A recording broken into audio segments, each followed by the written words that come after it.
インディーズゲームを愛するあまり、自分でゲームを作り始めた諸君、こんばんは。ライドレックスです。今回は、近況報告を絡めたゲーム業界のニュースの話題である。つい最近、大きなニュースが入ってきた。ゲーム開発している人ならすでに知っているかもしれない。あの話題である。早速金に目がくらんだ一部のゲーム解説者たちが、動画投稿を始めているようだ。お祭りを盛り上げるために、ライドレックスも乗っかろうではあるまいか。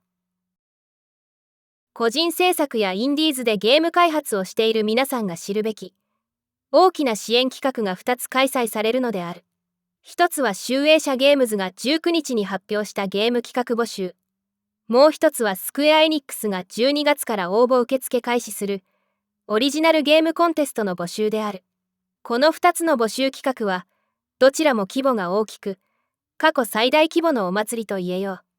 特にスクエニのコンテストは、賞金総額10億円という、なかなかぶっ飛んだ賞金額である。個人で漫画を描いてコンテストに応募しても数十万円から100万円程度しかもらえないが、ゲームのコンテストは、ついに億単位の賞金をもらえる時代になったのである。ゲームを作っててよかったなぁと思ったクリエイターの諸君は、正解である。応募してしまえば良いのである。それにしても驚いた。タイミング的に俺に対して応募しろと言ってるような企画だからな。あるいは、俺をピンポイントで狙ってきたのかもしれないと感じた。先日、このチャンネルの動画で、1億円くれたらゲーム作ってあげるよなどと語ってしまったから、俺の言葉をヒントに1億円という賞金額を設定したのではあるまいか。俺はゲームソフトのキャラクターデザインを多数行ってきた人間であり、集英社の週刊少年ジャンプで作画アシスタントをしていた人間でもある。だから、業界関係者がこのライドレックスチャンネルを見ていないということは絶対にありえない。俺のところには Google から電話がかかってくるくらいなのだから、日本国内の出版社やゲーム会社が、俺のチャンネルを知らないはずがないのである。俺のチャンネルは今すでに、集英社ゲームズのチャンネルよりチャンネル登録者数が多いのだからな。今この動画を見ている集英社とスクエニの皆さん、腹を抱えて笑っておられるであろうな。諸君が会社の資金数億円、その数億円をこのライドレックスに支援すれば、世界的なヒット作品を発売できるのである。ゲームだけでなく、フィギュアでも何でも発売したらよろしい。そして、その金は無駄にはならない。俺はその金を有効利用して、将来的には人工知能搭載の美少女ロボットを完成させる。結婚できず、一人で晩飯を食べている諸君の未来の嫁を作るのは、この俺、ライドレックスなのである。これは予言とも言えるガッチガチのガチ物語である。俺は、大金を稼いでも飲んだり食ったりで溶かしたりしないし、ゲームは完成しませんでしたなどと言って、どこかに逃げてしまうような詐欺師とは異なるのである。ガチで本物の天才なのである。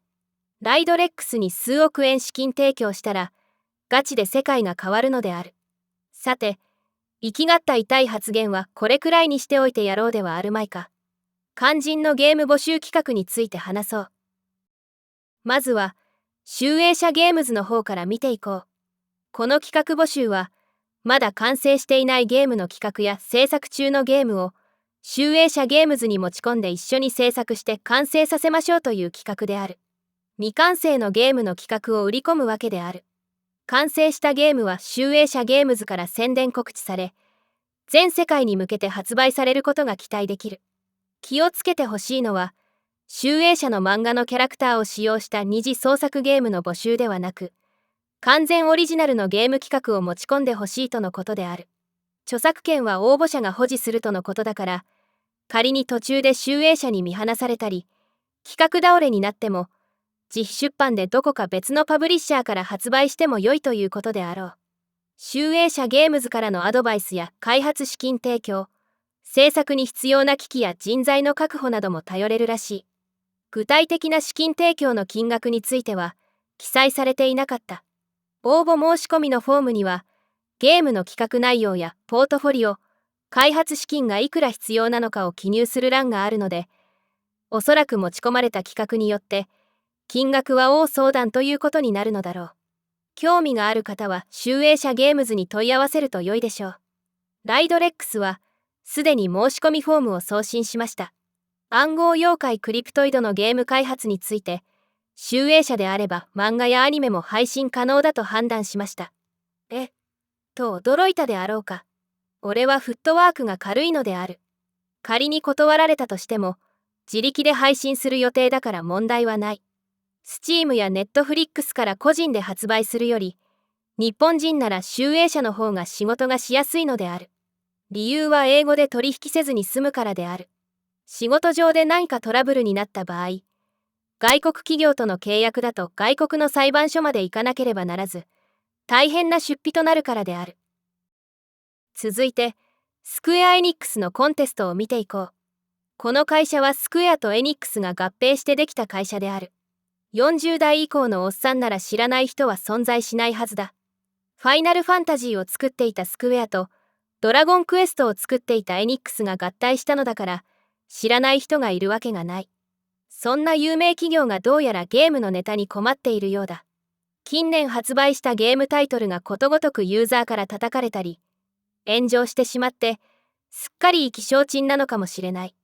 誰がゲームを作っても全世界から叩かれるんだから、お前らユーザーが考えた面白いゲームとやらを持ち込んでこい。自分で作ってみせろやこらー、という感じであろう。どうせ全員落選させるんでしょう。と、細い目で白け気分の諸君。ちょっとだけ待ってくださいよ。スクエニは宣言したのである。必ず受賞作品を出して賞金を支払うとのことである。彼らは本気で外部委託する気である。しかも受賞作品については著作権は半分スクエニによこせとのことである。集英社は著作権をよこせとは言わなかったが、スクエニは半分よこせとのことである。俺は思った。そもそも応募者が一人もいなかった場合、どうするんだよ。である。賞金を配りたくても、応募者がいない場合はどうするのかである。スクエニのコンテストは集英社と異なり、完成させたゲームを応募して、その中から順位を決めて賞金を配る形となっている。対象が賞金3億円で1名様、優秀賞が1億円で4名様、そして努力賞が3000万円で10名様である。なんと、15名様も受賞できるのである。はあ、だから言ったじゃん。俺は過去動画で言ったぞ。静止画イラストばかり描いていないで、ゲームとかアニメにも挑戦してみてはいかがですかとな。お絵描きイラストを1枚描いて数億円の賞金をもらえることはないであろう。イラストだけ描き続けても、10億円のコンテストはチャンス自体が存在しないのである。クリエイターなら自分にできないことに挑戦すべきである。自分のスキルの範囲で同じことばかり繰り返すと頭が固くなるし、技術も発展しないのである。一等賞の3億円は夢だとしても、努力賞の3000万円でもイラストのコンテストの賞金よりはるかに高額であろう。絵には興味ないけど、金が欲しくて絵を描いてるなどという人たちは、この賞金額を見てどう思うであろうか。今日からイラストレーターではなくゲームクリエイターを目指すであろうか。想像するだけで面白い。ゲームに興味も愛着もないけど、金が欲しくて AI 生成のクソゲーを大量に応募するのであろうな。本当に面白い人間たちである。努力賞の3000万円でも欲しい人は多いであろう。だが、まともなゲームを完成させられるのは、ごくごく一部の天才だけであり、凡人はテンプレアセットにイラストをはめ込んだだけのようなパズルゲームや、ノベルゲームしか作れないのが普通である。1億円やら3億円やらに見合う、価値あるゲームを作って、応募できる人材が日本にどれくらいいるだろうか。そういう手作りでゲームを完成させられる天才は、俺くらいしかいないのである。俺は貴重な存在なのである。いやいや、お前だけでなく、俺も天才だぜというそこのあなたは、チャレンジしてみてはいかがであろう。本当に天才であれば受賞できるであろう。だが、受賞できるような人材を YouTube 上では見かけたことがない。金だけ持ち逃げしようとする詐欺師だらけである。ゲームクリエイターを自称するなら最低限プログラムを作れないとダメだ。絵だけ描けますとか、シナリオだけ書けますとか、音楽だけ作りますという人材はゲームクリエイターではない。紙の上で企画だけ作りますというのも信用できない詐欺師の鉄板である。ゲームプログラムを作って納品できないのであればゲームクリエイターではない。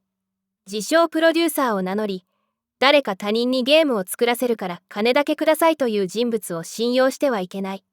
それは詐欺師である可能性が極めて高い。あなたが天才なら自力でプログラムを組んでゲームを作れるはずだ。俺はこのチャンスを生かして美少女ロボットを作りたいのである。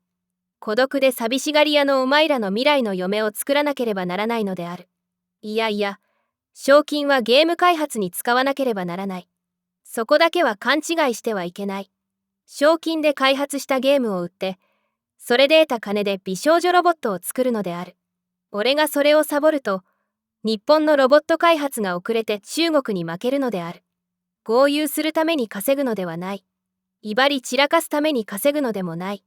お前らの未来の嫁を作るために稼ぐのである。未来の地球は美少女ロボットだらけになるのである。そうなると決まっているからである。今回紹介した集英社とスクエニの公式サイトは、動画の詳細欄にリンクを貼ってある。作品の応募を検討している皆さんは、公式ページから正確な情報を得ましょう。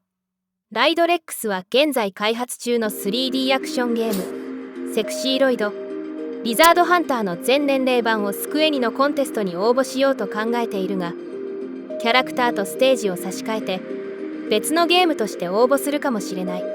応募開始までまだ半年以上あるから、作戦を練ろうと思う。